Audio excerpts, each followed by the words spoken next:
Okay, I want to share one story, or actually have somebody share a story about how they are have executed on the golden letter strategy. Okay, and I want you to I want to back up for a second and help you understand how this really evolves. Right? Is we hear this idea and we like leave the podcast or we leave the training class or whatever it is, and we have an opportunity to essentially do one of two things: either take action or not take action, right? Or put it on the list. I mean, yeah, that's a great idea, maybe I'll get around to it, yada yada, right? And we all know that we've done that before with things, not everything probably, but there have been great ideas that we had the full objective to capitalize on it, and for one reason or another it didn't happen. So mega camp is a great example of, while we've got the momentum, while we're thinking positively about the business, right, while we are kind of got a lot of momentum behind us, let's make sure that we're adopting some of these strategies, maybe one, maybe two at a time, so that you can really make it happen. So Ashley was just explaining to me how she took action, right? So we've all been talking about golden letters forever. I know many of us have done them, but many of us have probably chosen not to do them yet, right? Or that we just haven't been intentional enough about it to order the supplies, or to buy the postage, or to, figure out what neighborhood we're going to send it to, or any of that kind of thing, or, look at the different phrases for the different people's letters that have been shared, right? So let's take some action. So it's the beginning of the month. Let's make sure that we get super intentional about something that we know is going to move our business forward in the month of September, and then have commit fully to it. Okay. So Ashley is somebody that has done that. So Ashley, tell us about how that's worked for you, and specifically the story you told me earlier, please. Yeah. So I have a client who they've pretty much looked at everything on the market that they're, in their price range and what they're looking for, and they hadn't found anything. And so, everyone started talking about the golden letter. And so I was like, well, I'll do that. I'll go ahead and send. They had a couple neighborhoods because they want something really specific. They want a gated community. They want the lots to be a certain size and swim tennis and this and that. And it's, not that easy to find, especially in the market we're in right now. So I heard about the golden letter. So I was like, well, I'm going to do that. I mean, really with the intention of finding a place for my clients that's not on the market yet. And I sent it out to one whole neighborhood and heard back from, I think, 4 people. And then, which I was shocked to actually get anything. I had no idea if it would even work. That's 4 out of how many? There were 150, I think, in that neighborhood. Okay, so that's a little bit better than we would expect. The numbers we keep hearing are between 1 and 2% of the ones that you send will have a response. So you would expect that to be, maybe 2, maybe. Yeah. So I heard back from those 4, and then I sent another. There's a neighborhood across the street that they liked as well. I think there were only 50 houses in that neighborhood, and I heard back from a couple people. One of them is not interested in selling, but the fact that he reached out to me, I thought was really nice. So the one that was legit in that other neighborhood, we went and saw the house, and it wasn't exactly what my client was looking for. Although it checked off a lot of the boxes, it wasn't their house for them.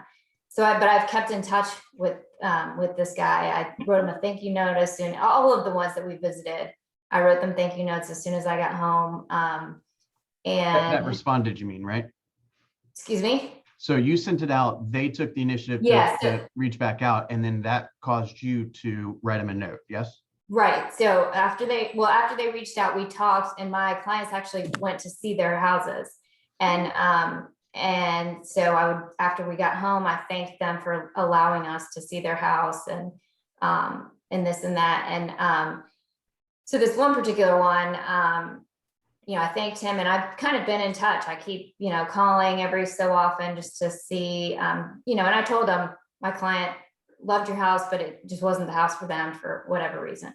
And then when I guess it was 2 days ago or Monday or whenever it was that you said to surprise and delight someone. I was like, oh, that's a great chance for me. So I went out, and he's from the Middle East. And so I went out and bought a Middle Eastern pastry, and took it over there just out of the blue. And first I was a little worried about just showing up unannounced, someone's house I don't even know, but he was very grateful. He thanked me. He said, it was very thoughtful of me. And we sat and had a conversation. And right now, I'm the one he said he's going to call when they're ready to put it on the market. So, it does work. These golden letters work. I mean, I was shocked myself that I got the response that I did. Well, they work for a couple of reasons. One is because you worked, right? Somebody says, do expireds work? Yeah, if you work them. Do physicals work? Yeah, if you work them. Everything works if you do it. Nothing works if you don't do it, right? So Sure. It worked because you took the action. And then it also worked because I'm assuming this, took best practices from several of the classes that you've taken. And you did it in a way that was going to attract the community. And so let me just get this straight. So you probably spent a little less than $1 on the letter and postage, and you probably spent less than $3 or $4 on a little pastry. And that person owns what type of price range home? It's probably high 900s, low millions. Damn. Yeah. Okay, so that's even what she parlayed less than $5 into potentially a $30,000 commission check and a relationship where this guy thinks Ashley is just unique and awesome. I mean, I think I was the most shocked at because of the price point, the letters I was writing. I was like, oh, this might not be, they might just think this is junk mail and throw it away. And but at that price point, I mean, they're still responding to these letters. So yeah, the one thing I would say, great, thank you for sharing that. Fantastic job. I can't wait to tell the end of that story soon. I think that sometimes we tell ourselves a story in our mind that like people that live in expensive houses are like somehow different and all that. They're not that different. They still like to talk about themselves. They still like to, care for their community likely. They still appreciate surprises and delights, if not more, right? They still have friends that they could refer you to, right? You just want to treat everyone. You want to be careful about trying to prejudge people on what they may or may not like, right? If you're a hard worker and you deliver valuable information to them and you come from contribution, you're going to be attractive to people that own any type of property. Does that make sense?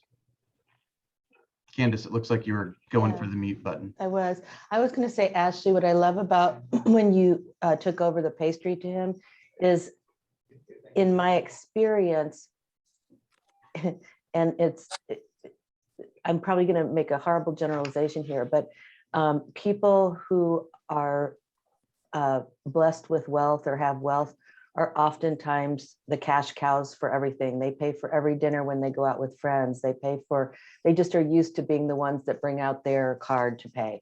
And so when you do something so thoughtful like that, and they didn't have to pay for it, it's like 10 times as valuable. Yeah, I love that. Thank you. Thank you. Anyone else want to share a successful story about how they surprised and delighted somebody this week? Bill, I guess I'll share since I shared it with you yesterday. Listen, how you participate in here is how you participate out there. So I'm incredibly grateful for your participation. Share anything you want. So I have a friend who I've literally known her probably 18 years now. I met her back in my music business days, traveling through Baltimore, and we've just always kind of kept in touch over the years. And she had moved to Brooklyn maybe 6-7 years ago. But I have not spoken to her in a really long time. And I very, very much so randomly thought of her when we were discussing that, and sent her a simple message that I was thinking about her. And it literally snowballed into an entire conversation, how she's been struggling lately. And she was so grateful to hear that I think about her even though we're not in front of each other and we're thousands, 1,000 miles apart. And it really just changed her life that day. Like she was on a plane back from LA, burying a loved one that I didn't even know about because she didn't post it anywhere. And it was just the both of us cried during the conversation, honestly. And actually, by the end of it, her mother got into real estate this year up in Virginia. So she kind of linked us together to kind of see what could happen there as well. So you really just never know what someone's going through. That's true. You never know whether that's just a great way to put it. You just never know. There's a lot of unfortunate stuff happening in the world right now, and you just don't know who's affected by any of it. So like we said before, just be nice, right? Be nice to people around you and be nice to yourself. All the stuff you say to yourself, right? Just make sure it's friendly, okay? Okay, so I want to spend a few minutes today talking about the disc, okay? The disc. So let's spend like 1 or 2 minutes just shout out what you know about the disc or what you want to know about the disc, and then we'll do a little a cool little activity together, and then we'll do some summarizations, is that a word, of the different 4 quadrants. Okay, so help me understand, was there a specific reason that you tuned in today, or are you trying to learn anything specifically? Who wants to speak up first? For me, the disc assessment is the one that we took like when we first onboarded, right? Yeah, most likely. Okay. For me, it's kind of like, how do I use that with my clients to identify theirs? Because I'm going to assume that I'm not sending them a disc assessment, No. but yeah. So just like, how do we kind of apply that and then use that to communicate effectively with our clients? Now, I will add to that. I'm gonna have to dig for it a little bit, but I'm sure I can find it. There is there's nothing that would stop you from asking your prospects. Now, you wouldn't say to them, "Hi, we have this thing called a disc. Are you a D, I, S, or a C?" You would say, "Hey, would somebody, your best friend, would they describe you this way or this way? Or would they describe you this way or that way?" And then you can get a really good clue by asking 1, maybe 2 questions as to where they might lean. Bill, the Peters Company does that. They have it on their website. They have a list of different questions that they ask. They have one for buyers, they have one for listers. And based on the way that their clients answer the questions is how they determine where they're at in their disc profile, like with the disc assessment. And that's how they go about maneuvering through that transaction. Yeah, that's exactly right. So let me go on to their site, or I'll call Andy and see if I can get those questions. But when they have a team that large, they could go into a lot more detail. So for example, if they get somebody who's really high in something and really low in something, they could send a particular team member that meshes well with that type of personality, right? So they can hand pick who goes on that appointment based on what might be the most likely to build rapport faster. Make sense? Okay, anyone else want to share a desire that they want to learn about today? Well, Bill, just to kind of piggyback on that, like what I've done is I memorized the disc. I memorized what are the characteristics and the traits of the personalities for each quadrant. So like for me, I'm a super high I with a high D. So yeah, that's a very common realtor profile.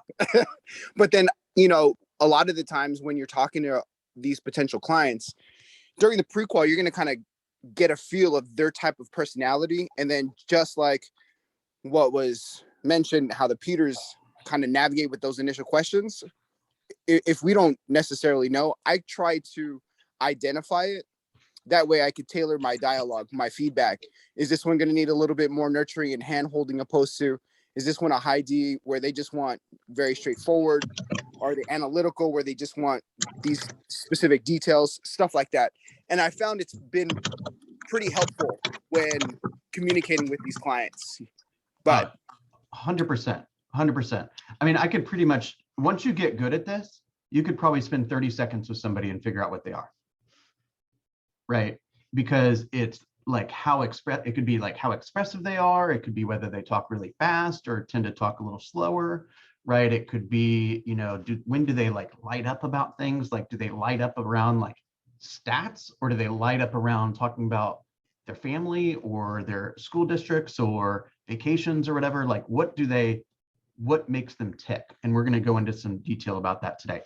Okay, so I want everyone to pull up. Can I ask one other thing I had Yeah, a please. question about that? Like there's like the 2 scores that are there. I don't have it in front of me, but one that's like, You're referring to the natural and then the adaptive? yeah. Like I guess I don't, what does that mean if they're different, or what does it mean if they're the same? You know, like I guess I'm just trying to understand like how that comes into play. So just in the Great conversation, question. you could talk about that too. That'd be great. Yeah, let me answer that really quickly. Fabiola, what was that? I'm with Ryan. That's where I'm confused as well, because mine are like they're similar but a little different. I don't understand how to read it. Okay, so that is a little less important when we're trying to determine how to interact with our people, and I'll share why. So you should really focus on the natural, right? And you should be trying to identify your prospects natural, right? You're not going to understand really what their adaptive is. What it's trying to imply is the natural is kind of how you behave when there's no like kind of like pressure around you and these kind of things. It's like your natural state. Adaptive is more how you are at work, right? So you might, for example, not be a particularly organized person, yet your job requires you to be very organized. And so you might end up scoring a little higher on the C, adaptive, than you would naturally. It doesn't mean you're like a good person or a bad person. It just means that your natural case is you're just putting yourself in a different environment. Now, by the way, if there is huge gaps in all of them, you might say to yourself, before you quit real estate, be like, hey, am I like, I'm totally not acting like myself at work. Do I need to examine any of this? You see what I'm saying? So there usually shouldn't be like that many huge gaps. But adaptive is basically how you behave at work and what adjustments you have basically determined are necessary for you to work at the highest capacity. Does that kind of give you some clarity on that?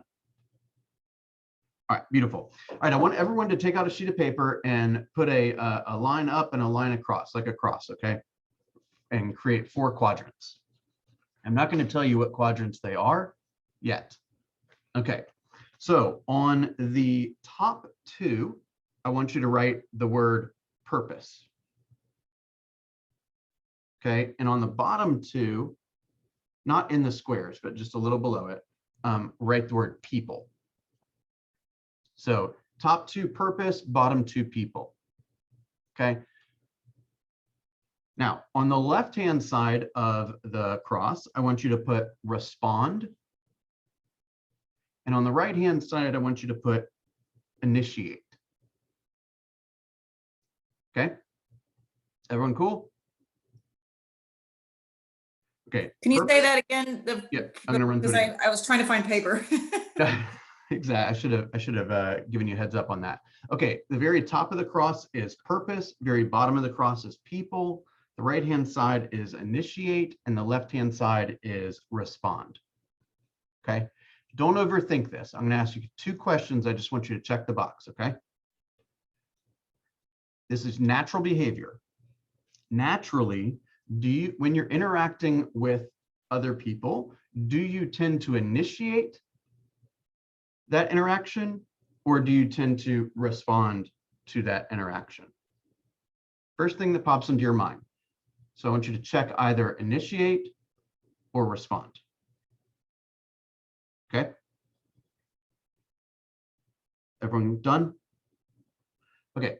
Now we're going to do the same thing on the other side. So when you're thinking about kind of a process or a project or something like that, do you tend to focus on the purpose of the project, or do you tend to focus on the people involved in the project? By the way, no answer is bad. It's just who you are. And this is such an oversimplification of DISC, okay? This is like So this is like the 30-second DISC test. So what if you kind of do both for the purpose and people? Like you do, I think of both. Pick one. Your people. I've spent more than 30 seconds with you. Your people. Right? You knew that. I was gonna say the same thing. That is. Okay, does everyone have their quadrant? Okay, if you picked respond and purpose, I want you to write down C. Okay, if you picked respond and people, I want you to write down S. If you picked purpose and initiate, I want you to write down the letter D. And if you picked initiate and people, I want you to write down I. Okay, did everyone catch their quadrant? Yeah, Everyone? I'm in D. Yep. I would have bet anything you wanted on that. I, No offense. Like, look, Bill, you know what's funny? Like I I'm the landed in highest D. D in the room, probably. I landed D, but I'm like super high I. Doesn't mean that you're not, it doesn't mean that you're only D. It means that Sure. your primary, if you were to scale them all out, you would probably score highest on the D. Okay, who are Ds? Raise your hand.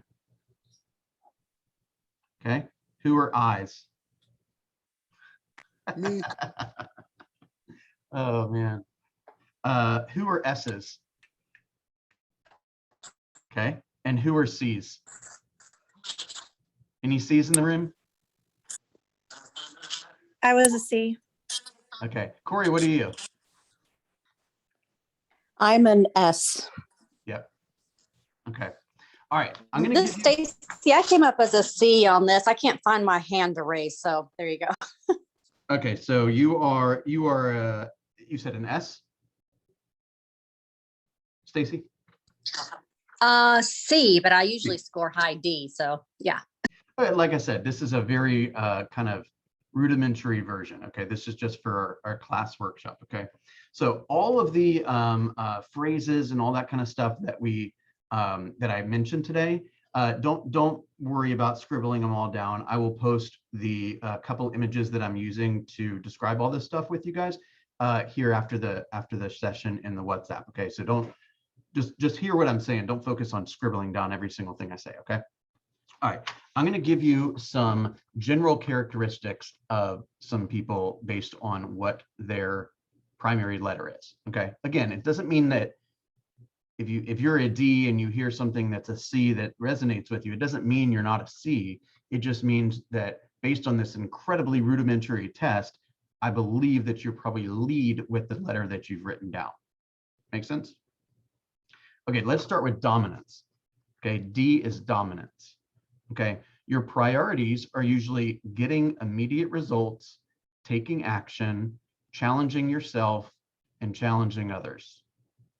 Okay, you generally are motivated by power and authority, competition, winning, and success. Okay, here's what you fear. A D fears loss of control, right? Being taken advantage of, or vulnerability. Things you will notice in a D. You will notice self-confidence. You will notice directness. You might notice forcefulness, risk-taking. Okay. Risk-taking is because they generally act so fast, they sometimes don't even evaluate the risk. Okay. And their limitations are they sometimes will have a lack of concern for others. They tend to be impatient and insensitivity. Okay. They are generally fast-paced, active, assertive, these kind of qualities. One of the things that they hate is they hate to waste time. They hate to waste time. Okay. So the first thing that popped into my mind is, let's say there's 2 homes that you're going to show a person, and you've identified that they're a D. You may want to ask, you could ask them, hey, do you want to start at one of the homes or the other? Right. When you get them inside the house, hey, do you want to go upstairs first or downstairs first?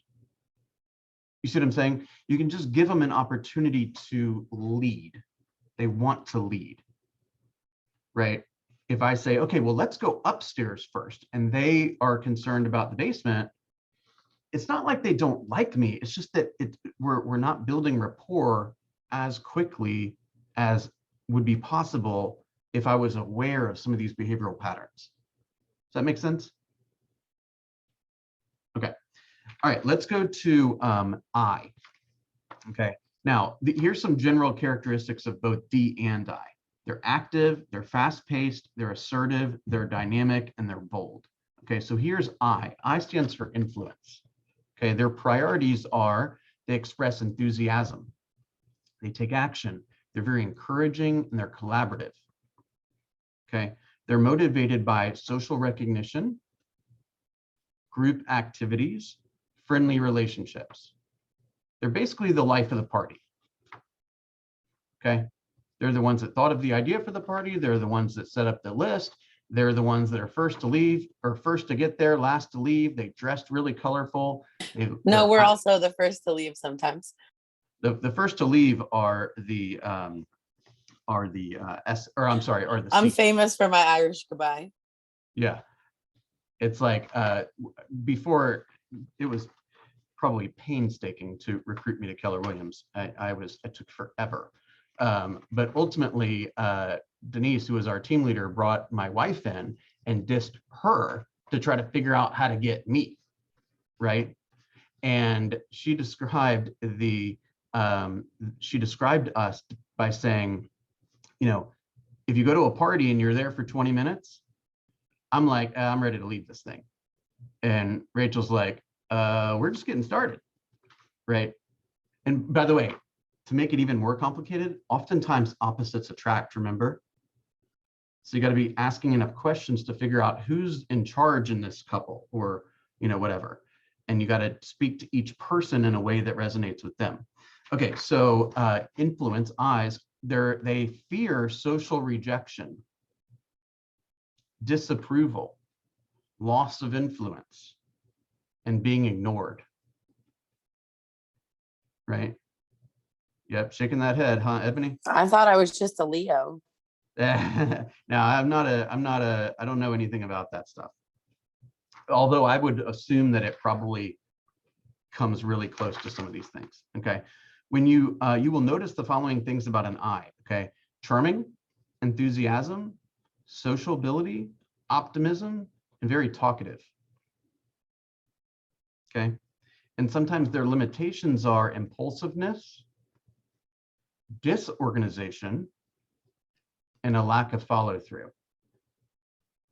This almost feels like a personal attack. Well, you only made it a personal attack because you brought it up. You could have sat there in silence and no one would have ever known. No, But that's you're all right. such a high I that you're looking for friendly relationships. You're loving this group activity. You're looking for recognition. You're impulsive. You probably tried to hold it back, but you couldn't, right? So please don't take offense at anything we say today. Okay, this is not a Honestly, but it's kind of funny. You know what I mean? yeah. Oh, it is.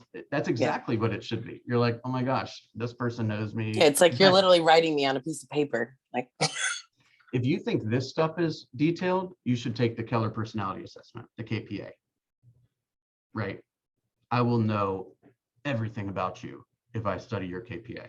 I'll be like, you leave your clothes everywhere, don't you? You put your keys in random places when you get home, and then the next day you can't find them, right? And so you're always late for things. They're like, oh my gosh, right? I will know everything about you if I look at your KPA. Okay, let's talk for a second about S's. Okay, Now, here's some general concepts that where S's and I's sometimes overlap. They're accepting, they're people focused, they're empathetic, receptive, and agreeable. Okay, agreeable is the big one. Okay, so they tend to they don't like a lot of strife. They want to quickly get any kind of conflict resolved, and it's really important to them that there's kind of like peacefulness around them, if that makes sense. Okay, so S's, their priorities are they love giving support, maintaining stability.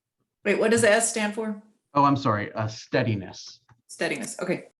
Okay, so priorities are giving support, maintaining stability, and enjoying collaboration. They are motivated by stable environments. S's do not like change. Oh, one more thought on I's. Since we said that they are sometimes disorganized and lack follow through, if you're thinking that that describes you a little bit, then an adaptive behavior would be, I need to carry around a to-do list, or I need to have a really tight schedule, or I need to have a system of kind of debriefing after the day is done and putting everything into the database, or I need to have a list of, all the promises I made throughout the day to make sure they get done, right? So you have a natural tendency to forget that stuff. And we know when we forget stuff, we could let stuff slip through the cracks, and mistakes in our business are very costly. Does that make sense? One phone call that you forget to make could be the difference between a $15,000 commission check or not having one. Make sense?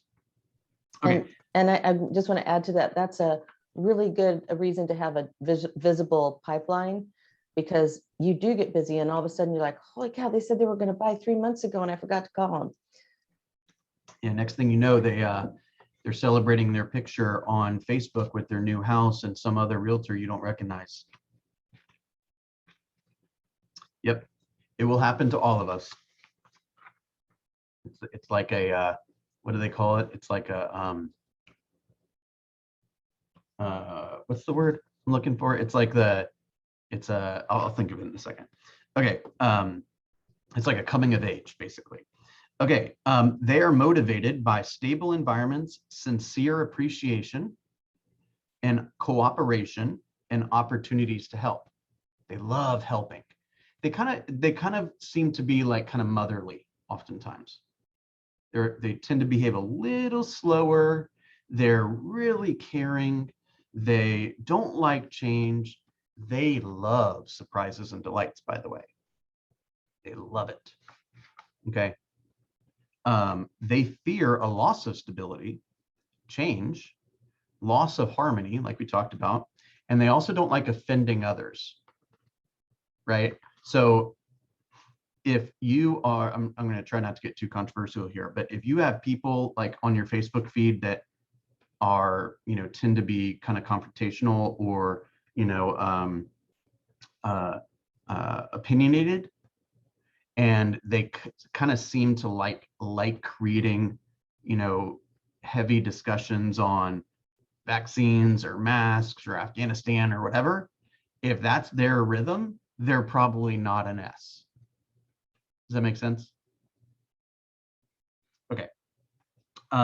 Things you will notice in an S is patience, being a team player, a calm approach, right? They're good listeners, and humility. Okay, because if they brag a lot, then that might offend somebody, or that might create a disharmony. Does that make sense? And they just want everything to be nice and happy. Make sense? Okay, and they're limited by overly accommodating people, tendency to avoid change, and indecisiveness. Okay, so let's take a real estate spin on that one for a second. Is there anybody in this room? I will admit it's happened to me first, or it happened to me also. Is there anybody in this room that finishes their day and says, I just helped a bunch of people do what was important to them all day, and I didn't get anything done that I needed to get done? Does that ever happen to anyone? Here's another example. You know, I had this perfectly planned out calendar for the day, but then I just kept answering text, emails, and cell phones, and I just agreed to whatever anyone else wanted me to do at whatever time. And, you know, therefore I didn't get anything done, and I don't feel like I have any control over my calendar. Make sense? You guys have to be really careful, okay? Really, really careful. If you're an S, don't let people run over you, right? You teach people how to treat you. If they say, I want to see this home at 6 and you've got a dinner date with your spouse, then you can just as well say, I have a commitment at 6. Are you available at 4:30 or 7:30? Or we could do tomorrow anytime. You see what I'm saying? And 9 times out of 10, they'll be like, oh, okay, no big deal. Right? When you call your doctor and you're like, hey, I'm looking for a well checkup. And they're like, oh, it looks like we have something September 4th. And they're like, oh, yeah, I can come in 2 days. No, no. That's September 4th of next year. Right? Like, they don't just tell you, oh, hey, come in. We got plenty of time for you. Right? They tell you exactly when you're going to fit into their plan. Does that make sense? If I say, Fabiola, I have a commitment at 6 o'clock. By the way, it's none of their business what the commitment is. It could be I have a date with my pillow because I'm tired or I don't feel good. Or it could be I'm going golfing or I'm going to the movies or whatever. Okay, it's none of their business. It doesn't have to be business related. You say, I've got a commitment at this time, and you offer a few other solutions. It's not rude, right? It just is what it is. Okay, here are some commonalities between C's and S's, okay? Thoughtfulness, they're moderately paced, right? Calm, methodical, and careful.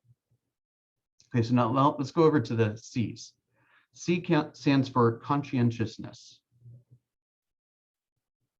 Okay, priorities, ensuring accuracy, maintaining stability, and challenging assumptions, right? A good example of that would be if you've got a C or somebody that you think is a C, then you might want to bring some graphs and stats and chartmaster slides.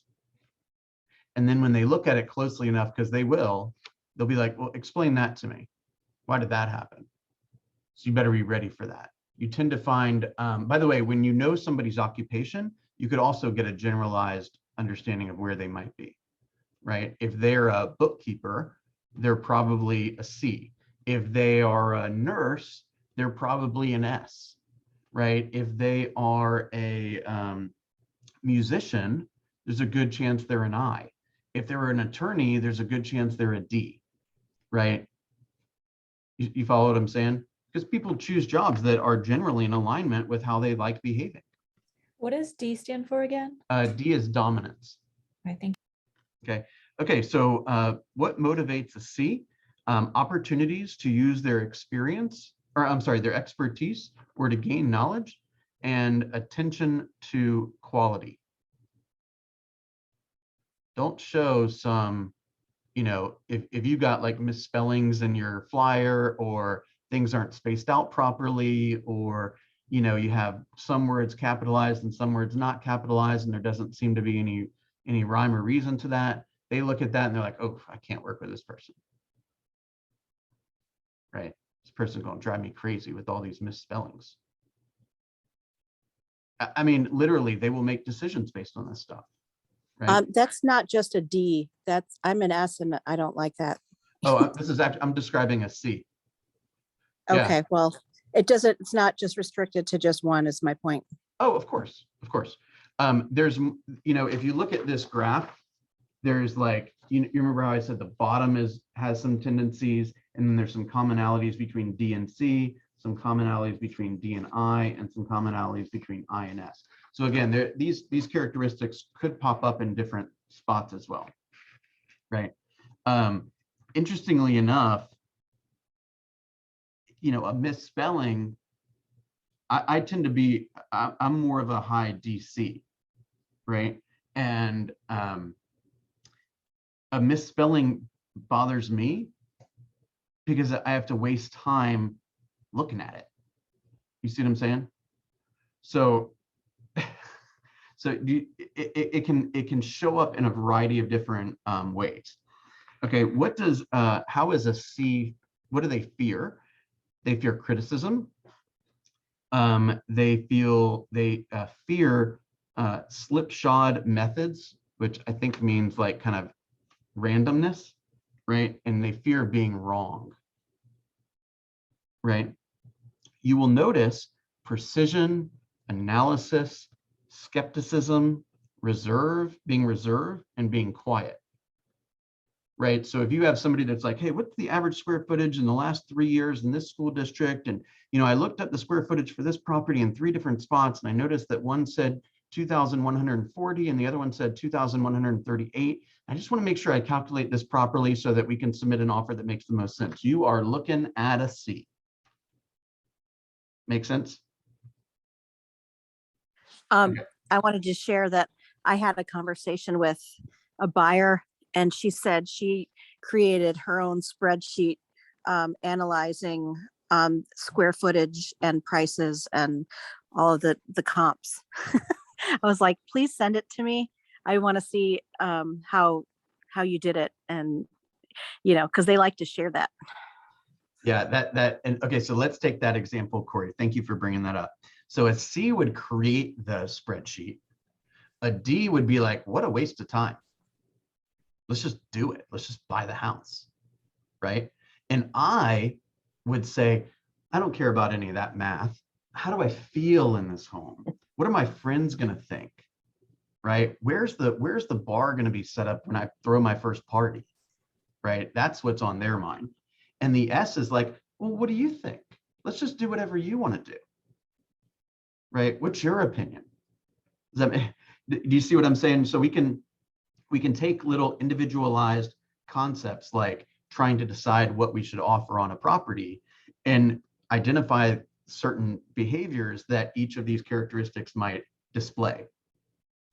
And Bill, I wanted to add that sometimes you can just by the way a person speaks know who they are. For instance, if you hear Dustin speak next door, he is fast, he is clipped, he is just to the point, he is high D. I mean, just crazy high D. If you hear Chris talk, he is high I. I can hear the smile in I can hear his smile every time he speaks. He's happy, he's having a good time, he's loving people. When I think of Pam Sliger, she enunciates very carefully. I knew the first time I heard her talk that I didn't want to make mistakes. I wanted to be very accurate because that's how she appreciates. That's what she's accurate. So you can sometimes just tell by the way a person speaks. 100%. You can also oftentimes tell by the way a person dresses. Yeah. You can tell by what kind of car they drive sometimes. That you could tell by a lot of different things. And by the way, your team, if you're building a team, it shouldn't all be full of a bunch of people that behave like you, right? When I approached Pam, 8 or 9 years ago and said I'd like to work together, I knew I wasn't very high on the S, and she was, and I knew I needed that type of person in my life. When I became team leader, I had the same problem. So I went to Susan Corley, right? When I was in here, I had the same problem, as you would imagine. So I went and found Candace. Y'all see that? I need somebody to give them a hug after I'm done telling them what they're doing wrong. Does that make sense? I so agree. Like, I loved your classes because you give me what it is that I need. But when I log on to Candace, oh my gosh, like that's when she knows my heart. I haven't logged on in a minute. I've just been all over the place. But she knows, it too, but she does. Like, she pulls it right out of me. It's just like, can you take this magnifying glass off of me? Because I didn't want to come here to be vulnerable, and you pulled it out of me. She's Mama Bear. Exactly. So Bill, I was going to say, it's kind of funny as we were going through this. There's 5 of us that are best friends, and we've literally known each other our entire lives. And there's literally one of us for each of these quadrants. Exactly. Which is crazy to me. That's probably why we have been literally best friends for 30 years now. Yeah. Another good example of that is oftentimes when you're watching TV shows, especially really successful TV shows, like let's say Seinfeld, right? Each of the 4 main characters are different personality trends or types, right? And so each of their interactions, there's humor in each of their interactions because they behave so differently. Does that make sense? And then that catches the attention of the viewer. That's what like casting is all about. Okay. Yeah, Any- as you've been talking, I've been sitting here like writing people's names in the quadrants. right. Now, one thing I want. So one thing I want to piggyback on something Candace just said is you want to make sure that it's not like there's two concepts. One is somebody like Dustin or Chris, and those are the two people you pointed out. They have a natural tendency, but if you sit there and hang out with them all day, you will see them become a chameleon, right? So if Dustin happens to get on the phone with somebody, let's say who's elderly and they're talking really slow and they just have a different kind of rhythm in their life, he will slow it down, right? Or if somebody wants to speak really fast, he'll speed it up a little bit. He's also very caring. What? He's also very caring. Yes. He has a heart like amazing. That's right. And when he identifies somebody who needs to hear that or needs to feel that, he can accommodate that, right?